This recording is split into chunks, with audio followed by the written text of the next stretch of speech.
What made you realize that you married the wrong person? Got married, went on a honeymoon in China. We were both PhD students at the time. I was working class. Her family was middle class. Her father gave her $10,000 for the honeymoon. So we go to China to celebrate. And she wants to do some light pre-dissertation research while there for a month or two. Fine. It turns out, I spent the entire 2 months alone in teeny hostels, while she did research. I only spoke a few words of Mandarin and I was a broke graduate student, so I couldn't really afford to, didn't have the means to easily get to an airport to fly back home. Also had zero family support back home, even if I did manage to make it home. I felt trapped. I talked to her about how the trip felt like a research trip and not at all like a honeymoon, how I was alone almost every day. We were sharing a laptop while in the trip. I was too poor to own a laptop, despite being in grad school. I opened the laptop one morning before she leaves to go survey a field site without me. Her email is open. She left a message open on the laptop. It's to her father, stating she wishes I wasn't there on the trip. Our honeymoon. Again, I was told this would be a honeymoon. Maybe a slight detour for research. It turned out to be a research trip where I was a burden. She apologized. We stayed together for a few more years after she got sick and I became a caretaker. I wish, in hindsight, I had left China after reading that email. Story 2. It was a death of 1,000 cuts. One of the first was when I realized she didn't trust me. We had been together around 10 years at this point, but I had a moment of clarity and literally said to her, "You don't trust me, do you?" Before she could answer, I said, "You don't trust anybody," and she agreed. She would routinely throw the kids out of the tub in the bathroom completely naked because they splashed her while getting a bath.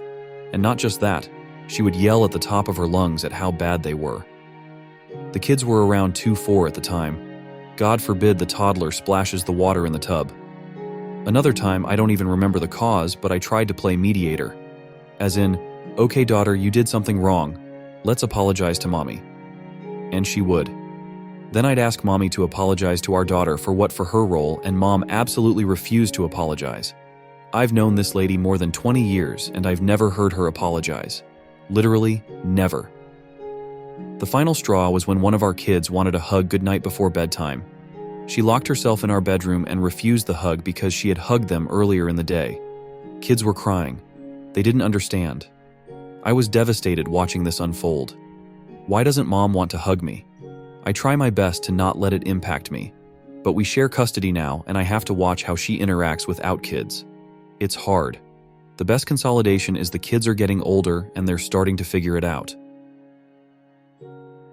Story 3. About a year and a half into our marriage, she got an internship with Disney and had to move to the other side of the county for 7 months.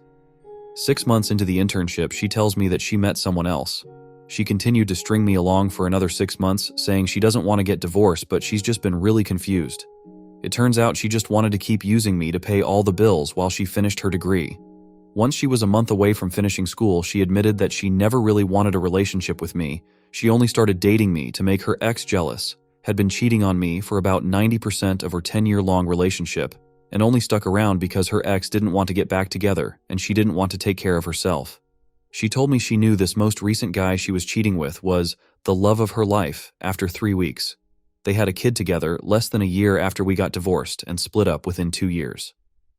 Story 4.